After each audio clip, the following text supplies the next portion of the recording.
How you doing? This is D, and this is the Easing Anxiety vlog. It's been a little while since I've done one of these. Today I'm going to catch you up on a few things that have been going on and share how we deal with anxiety during difficult times. I hope you'll stay tuned for this one. Thanks. Hello there. My name is D, and this is Easing Anxiety. If you like what we do, please subscribe and click on the notifications button so you can be alerted when new videos are available. Thanks for joining us.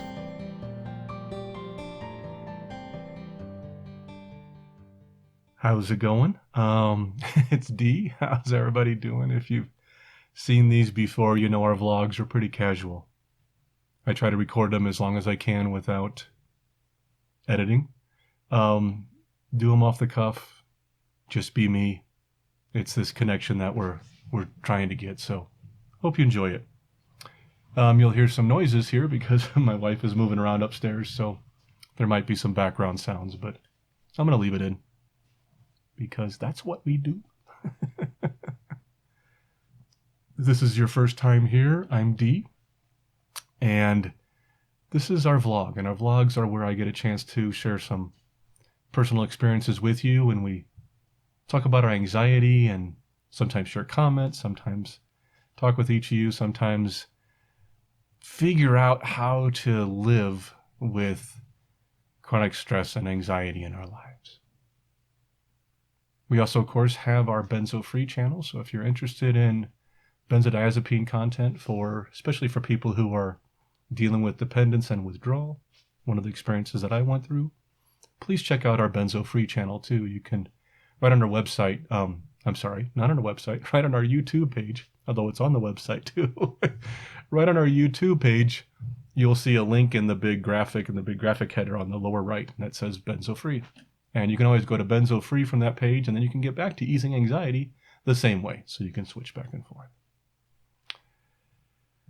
Oh, this is actually take number 3 for this today. And I recorded like 45 minutes of this morning. I recorded another 43-minute one this afternoon, and now I am recording my third one. It's not because I needed to edit out screw-ups I did, which I did plenty. It's because I had technical issues. The first one, I had some visual and audio technical issues. In fact, I kept seeing this white spot on my lip, and I know it's vanity, and I know I shouldn't worry about that, but when you do a close-up, it really looks weird. And the funny thing is, I think most of it's a shadow. I don't think it was something actually on my lip, but I've seen it before in other videos, and I think it's shadowing and stuff like that, because right after I recorded, I looked in the mirror and I didn't see anything, so I don't know. But that also had audio problems. I re-recorded it again after lunch, and that one had a constant buzz throughout the whole thing. Couldn't figure out why. I finally realized that it was this little digital recorder I use here, which it's a Zoom recorder I record everything on. For some reason, it looks like the plug was creating a buzz up through the line. Hopefully it's not still doing that. Now that I just lifted it up, I may have screwed it up again. I hope not. You know what? Let's check that real quick. We're going to check this. You know, these things are live, so we are just going to make sure that I'm not having a problem here. And I'm just going to include you in on the whole thing. So this is D checking his audio. All right, there we go. Yep, I'm getting just some white noise in the background, but no buzz. Okay, phew. Sorry, I did this twice and had problems, and I wasn't going to take the chance that I was going to record a whole nother 45 minutes of this and not get it. So I'm just being real and being me. It's been a long year already. Yes, 2021 has been a long year already, and I'm going to get into all that here in just a bit. I know I'm not the only one. People are struggling with a lot of things right now.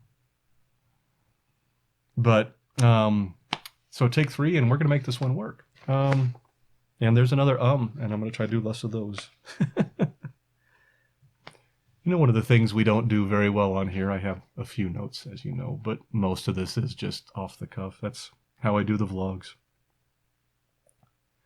But I don't shout out. I don't, mention people's names very much on the vlog, even the ones that I've given permission to. I think in part because I'm afraid I might leave somebody out, and I don't want to exclude anybody. So it's hard to mention people's names, but I don't know if it's something you want to hear or not, so let me know. But today I thought I would, because I think that's an oversight. This channel, as with the podcasts on Benzo Free and everything else, is a collaborative effort. I've always said that, and I truly believe this. This is a we production, not a me. I'm just the messenger and the guy that does the editing and, sits here in front of the camera or the mic and speaks. But so much of the content and the heart of this comes from you. And I always want to make sure we continue to do this. And I always want to make sure this is a we production. Not we as in W-E-E, although it is a tiny production. It's a we production. But we as in W-E, meaning it's something we do together. So I always want to make sure I give some recognition of the people who've helped me. So I want to mention a few names here, just briefly, because I think it's important to, and then we'll get into the rest of the content. And also especially because this has been a really hard time these last 6 weeks for me. And I'm going to mention a few names of people who have reached out to me during that time and have helped me get through this, and that's been helpful. I mean, first off, I just want to thank, of course, my wife, who was beyond amazing, and my rock, and who got me through this. My buddy JB, who always checks in on me, best friend a guy ever had. And my family in Kansas City, my sister and my nephews, who have really come through and made things happen. So I just want to say that. But also just the listeners, you all, and who have reached out to me and seen that I was struggling. Monica has checked in with me a couple times and emails me and said, "You didn't look too good in the last video." Not in a bad way. She said, "You look like you're struggling." And sorry, I'm shifting. It's what I do. I'm on the stool and I shift a lot. Maybe I'll stand part of the time. I don't know. But she checked in, and it was so nice of her to check in and see how I'm doing. And she's been a long-time listener to the podcast and on this channel. Pam and Lee, I just got to always come out and say, these two down in Louisiana, they have been amazing supporters of what we do here and just really good friends. And their new dog, Ellie. Pam keeps sending me pictures of their new dog, Ellie, and they lift my spirits. Thank you so much to the two of you. Love you guys. Another huge one is Steve in Iowa. And Steve, you've been amazing. One of the things Steve does is, we first started chatting through the channel. He's a benzo survivor, like myself. And we started to connect that way. And then we started chatting, and then we started phone calling each other. And these last few weeks, he has sent to me texts several times. He also sends me these jokes. I might even have mentioned this before. But lately, what he's sent to me has said, "Call me anytime," because he knew I was struggling. Just knowing he's there and knowing somebody I reach out to is amazing. So thank you, Steve. I wanted to mention Wendy from Canada. She sends me books that and inspirational stuff, and even sent me her book she wrote recently to review. I'm reading it. Trust me, I'm loving it. I still got to get the rest of the way through it. It's just been a crazy few weeks. Nancy in England and Hendy in Indonesia are two people that I've heard from just recently, who actually have been with me for 2 years now from the beginning of the podcast. So thank you, both of you. You guys are awesome. And just thanks for reaching out. Anne in Michigan, I wanted to mention real quick. She is a retired medical professional, and she's, even though I've offered to mention her full name and stuff, she always wants to stay in the background, and I totally respect that. But she has been my medical researcher. She sends me links to articles, background information, on and on and on again. And she is the heart of my research department, which is me and her mostly. And a lot of things other people send me too. I'm not trying to exclude those. But she's been consistent and always provides me good information. Thank you, Anne. Kinga in Hungary, just started connecting with her about 6 months ago. And she has opened up completely and shared her life with me, and it's been fascinating. And I'm just glad I could help her with some things, and she's helped me. Thank you. Graham in England, I just want to shout out to Graham. Become a good friend. Touch base with him several times. And he's always honest with me. Even when I screw up, he tells me and lets me know that that may not have been the right way to go. And, you know, the kind of honesty you only get from a good friend. Thank you, Graham. I really appreciate that. Oh, there's so many people, and I know I'm forgetting so many. And all our patrons, the ones who have donated, and all our other donors on the website. Oh my gosh, you guys are amazing. And I just want to mention our patrons: Michelle, Pam and Lee, Donna, Denise, Nancy from Illinois, Nancy from England, Burke, Susan, Lenore, Paul, Donald, Beatrice, Tiago, Steve. And every one of those has donated over $100 to Easing Anxiety and the podcast and to keep it going. Thank you.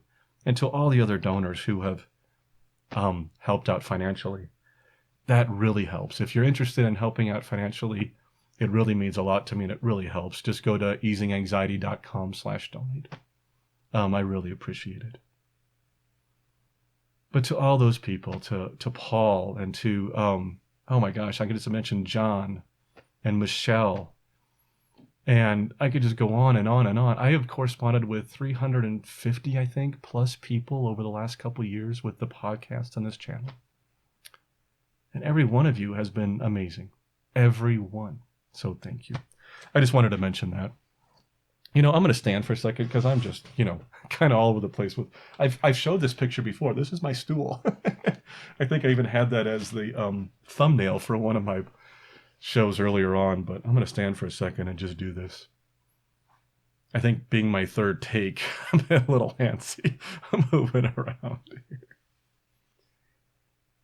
Right now there's a winter storm going on. I know many of you are dealing with that, and I'm sorry. We got a good friend in Houston. She's been without water for a day and is also without electricity most of the time. My folks back in Kansas City and my sister and my nephew are dealing with it also. I know they have rolling blackouts with power there. People all over the country are suffering from that. We're back home now, and it's been good. But we're also probably in a lot better condition than many, because here in the Front Range of Colorado, we're used to the cold, and we're used to snow, and we're used to adverse winter conditions, so we're prepared for it. We have the infrastructure, we have the plumbing, we have the heating, we have the road crews to handle it. So many of the southern states don't, and that makes this exceptionally hard for them.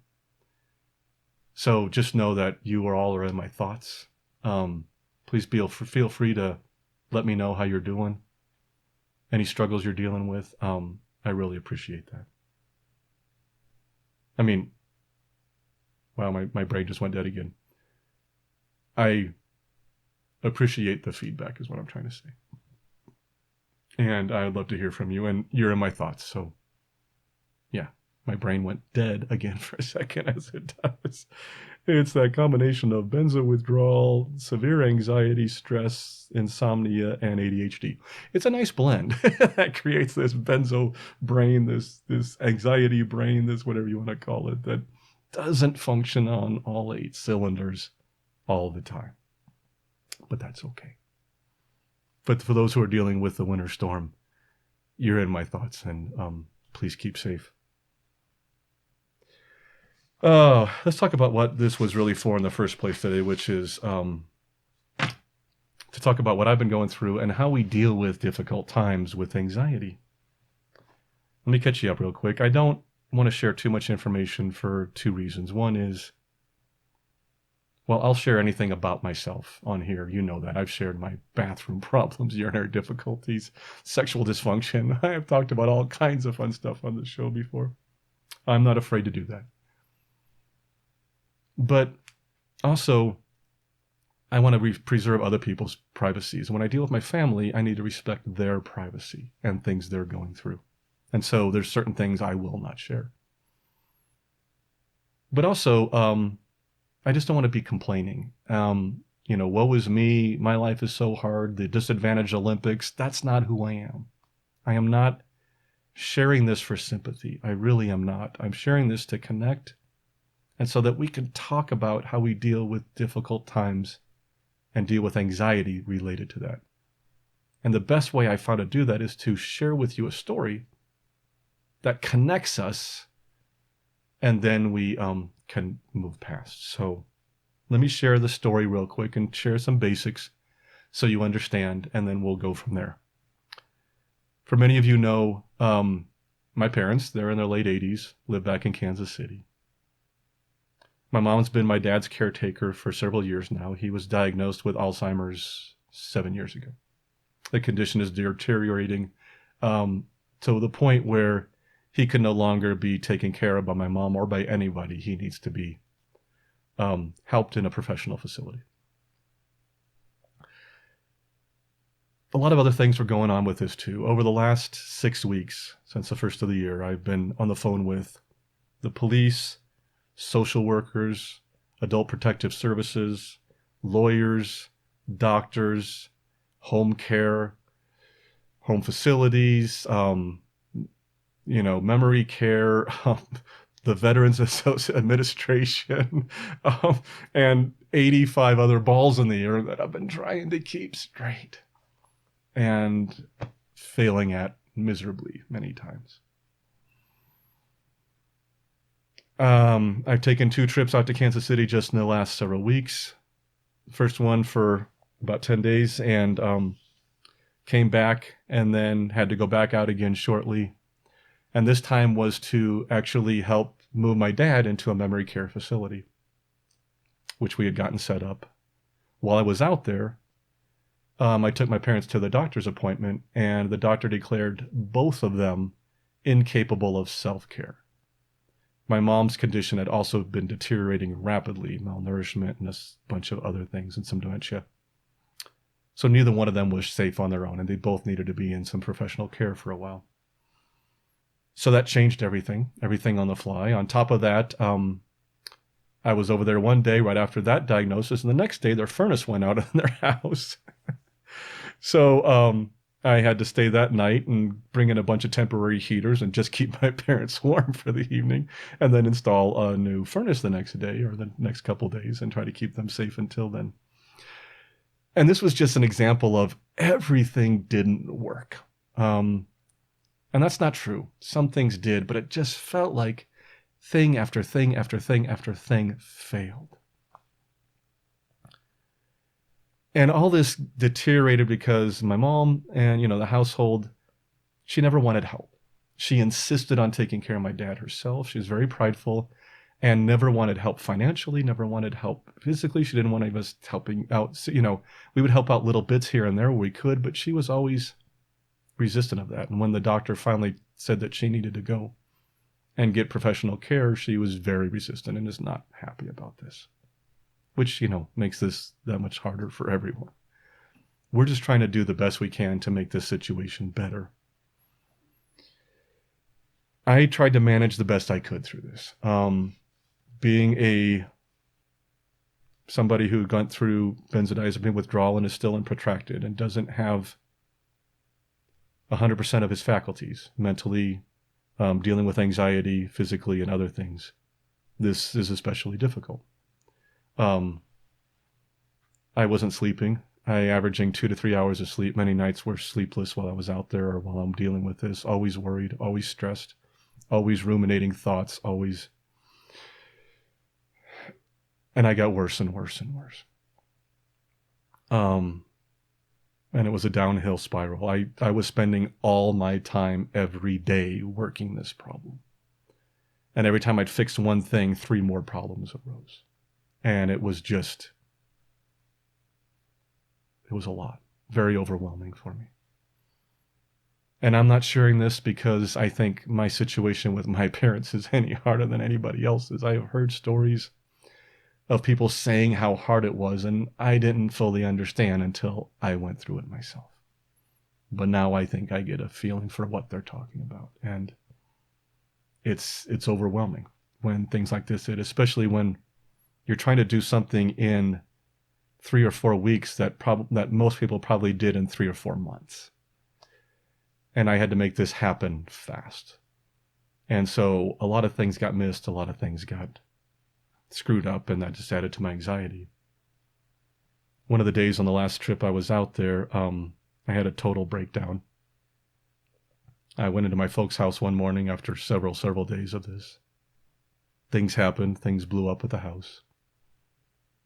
And I wound up sitting on a chair, staring at a wall, and I couldn't move my gaze. I was frozen. My sister came in and was talking to me and finally realized I wasn't moving. And she was really concerned and started to find out what was going on. She was about ready to call 911, and then all of a sudden I just blurted out and started bawling. And it all came out, and it came out so strong, I hyperventilated. And to the point of where I was seriously afraid I wasn't going to breathe again. I could not catch my breath. I couldn't do it. And I finally had to force myself to just stop breathing and forcibly slow down to get breathing. And that's happened a little bit before during benzo withdrawal, but never this powerful. The emotions were just pouring out. And I know why, and I know what was happening. I had to learn then. It happened a couple more times, but I started to learn to not let it get to the point of that hyperventilation.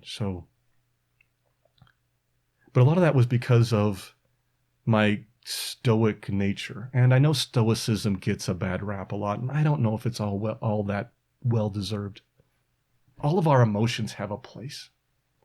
Stoicism, pushing your emotions inside temporarily can be, sometimes we have to work the problem. People in the military, I've known this for years, people in crisis situations, you sometimes have to push the emotions aside and deal with the problems at hand. And that's what I did for several days, weeks on end. I just kept shoving it aside.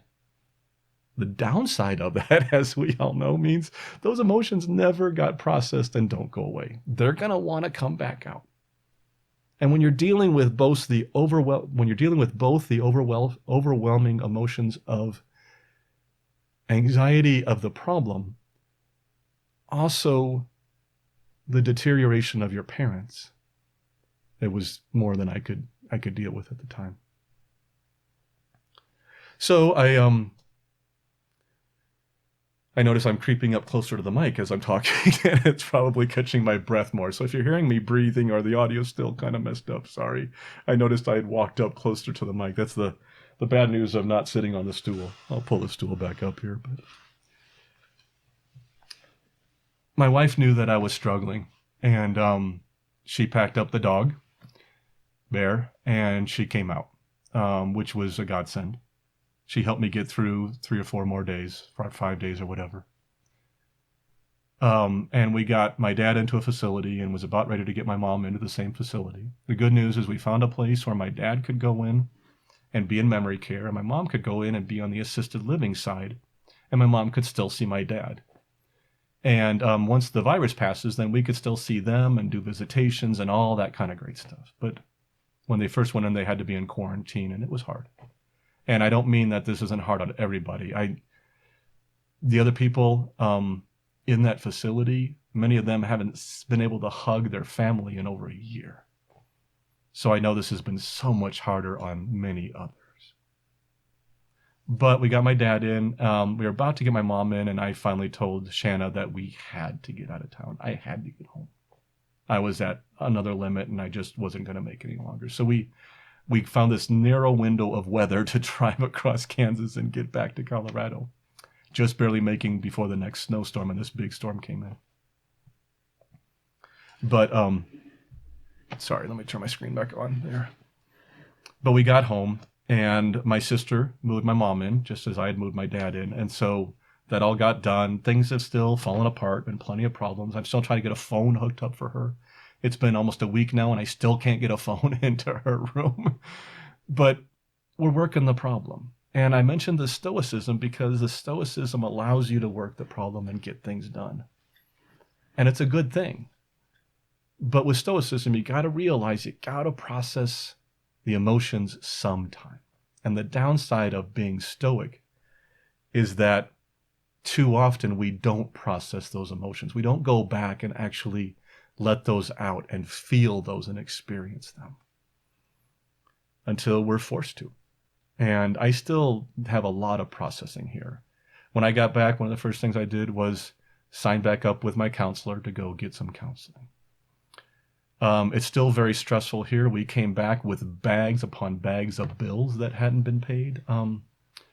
My parents' lives had deteriorated poorly, and we've been trying to prevent this from happening, but for many reasons it wasn't going to happen.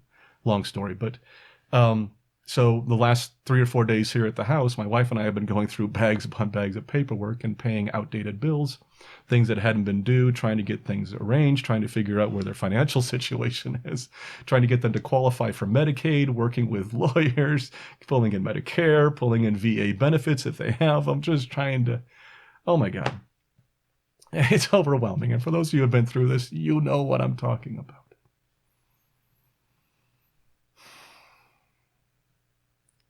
The good news is I'm doing better. And I thank you for listening to me tell that story.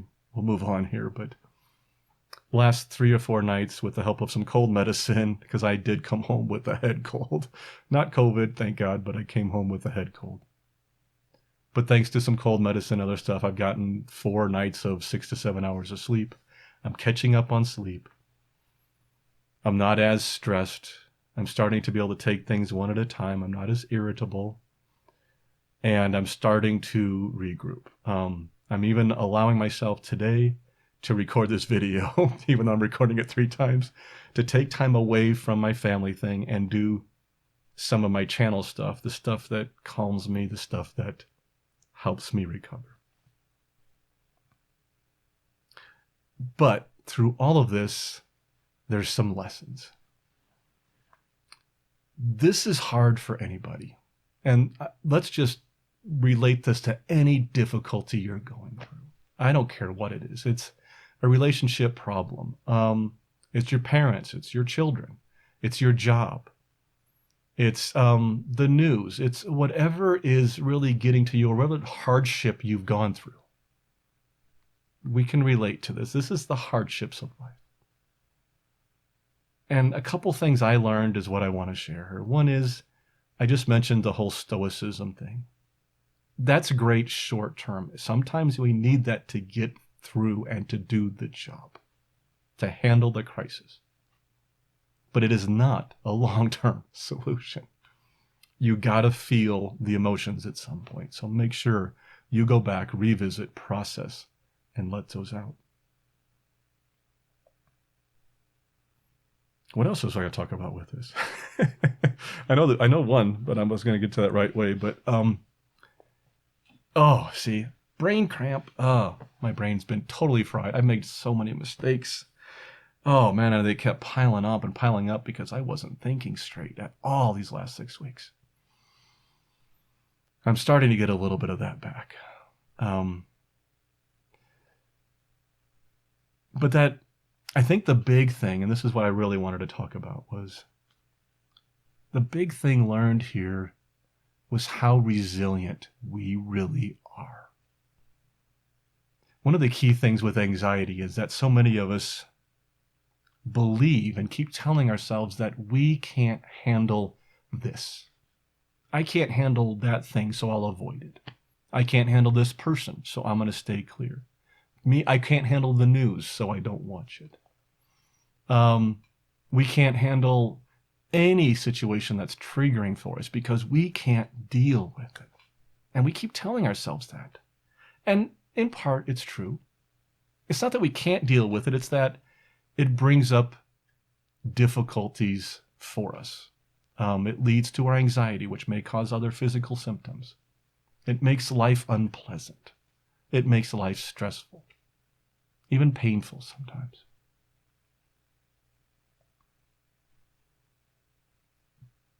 But you might surprise yourself. I did me, and I think many of you will too. You might surprise yourself on what you can really handle. I know I did.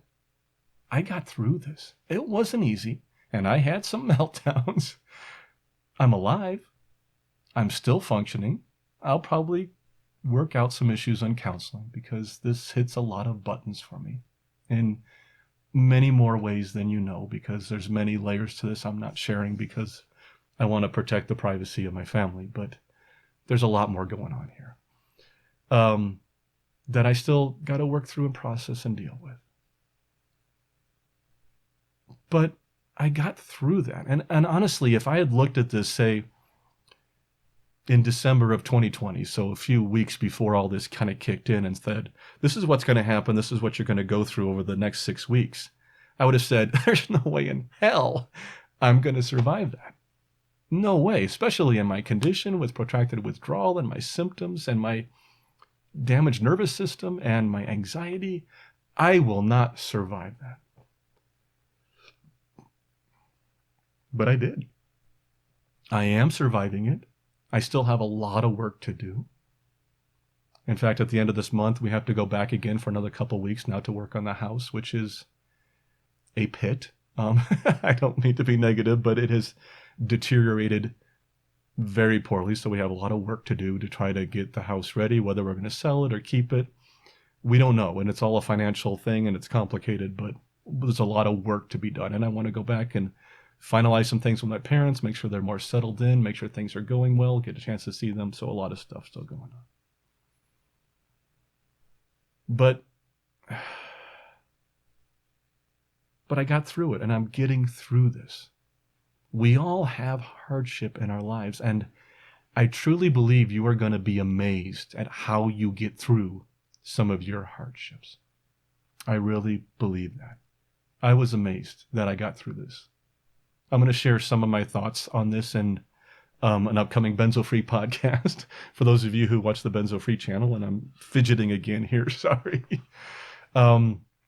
But the podcast that was supposed to come out on February 1st, for those of you who listen to that, it's still coming out. I promise you, I'm still going to put that on. I'm not skipping this one. I recorded a bunch on my first trip to Kansas City, some thoughts and stuff, and I'm going to throw that together, edit it, and get it out hopefully the next few days. But I share some of that in there, of the struggles I had initially, and then things got worse, so you'll see. But I got through it, and you will too. It's amazing how strong we really are. We sell ourselves short. We really do. I know I do. And I'm sure every one of you does too. I guarantee you, you are strong. You are far stronger than you give yourself credit for. Anxiety chips away at our self-confidence. It leads us to believe that we cannot handle life. And that's a lie. It may be a little harder for us to handle life, but we can handle it. And we can get through it. And we can handle these stressors that come along. I know we can. I'm doing it right now. You're probably doing it in your life right now. This is something we can do. And one last thing, not only do I want to remind you of how resilient we are and how strong we are. Because trust me, I don't think I'm very strong. Not mentally and not cognitively and not emotionally. So the fact that I got through this is surprising to me. And I think many of you are far stronger in that area than I am because of some of the things you've been through. But the other little thing that keeps us going is that sense of joy. And I just wanted to mention that real quick, is that there is always joy, always somewhere. There's always good things happening. Out of 10 things that happen, if 9 of them are positive, we focus on the one that's not. That's our pessimism of anxiety. We focus on the one negative when there's 9 positive. I saw that in me a lot these past 6 weeks. And I kept trying to notice it and catch it and remind myself that that is just a self-defeating attitude. And it is. It gets me nowhere. And that those joyful things that happen, those good things, soak those in. Enjoy those. Don't push them aside. That lie that we tell ourselves, and I do this all the time. I say, I can't enjoy this because this is going to happen, because that's about to happen, because the other shoe's going to drop. And I got that from my family. That's how my family thinks or thought for a long time. And I learned that well. Don't be happy now, because any moment something bad is going to happen. And it's almost like you're cheating on that bad thing. If I'm going to feel good now, then I'm cheating on that bad thing. It's weird. It's like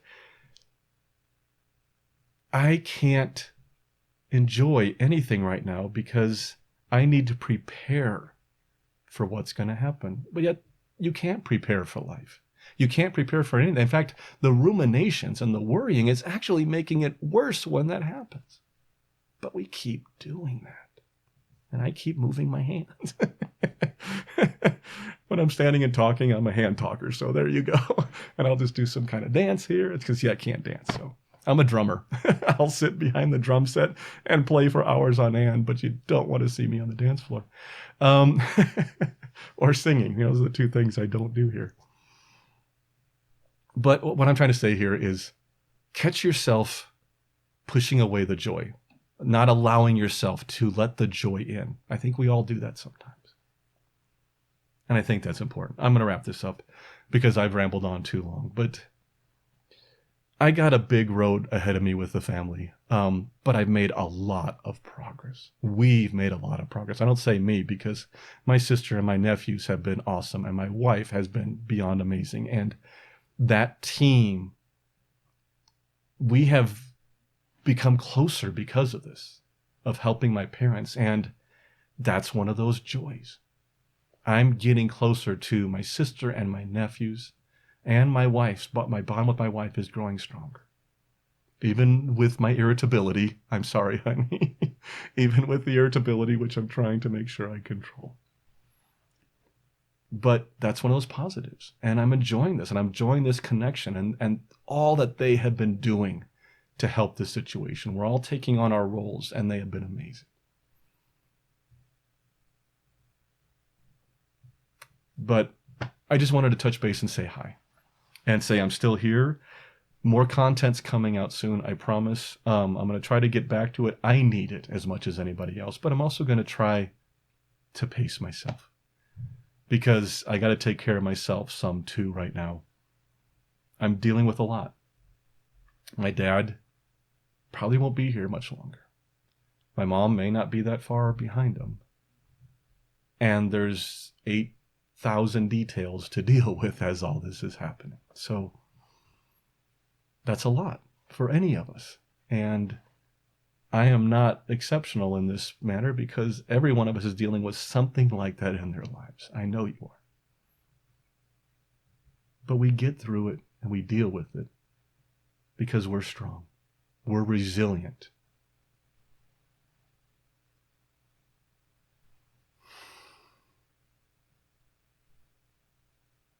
And there was something else I was going to say there, but I don't know what it was.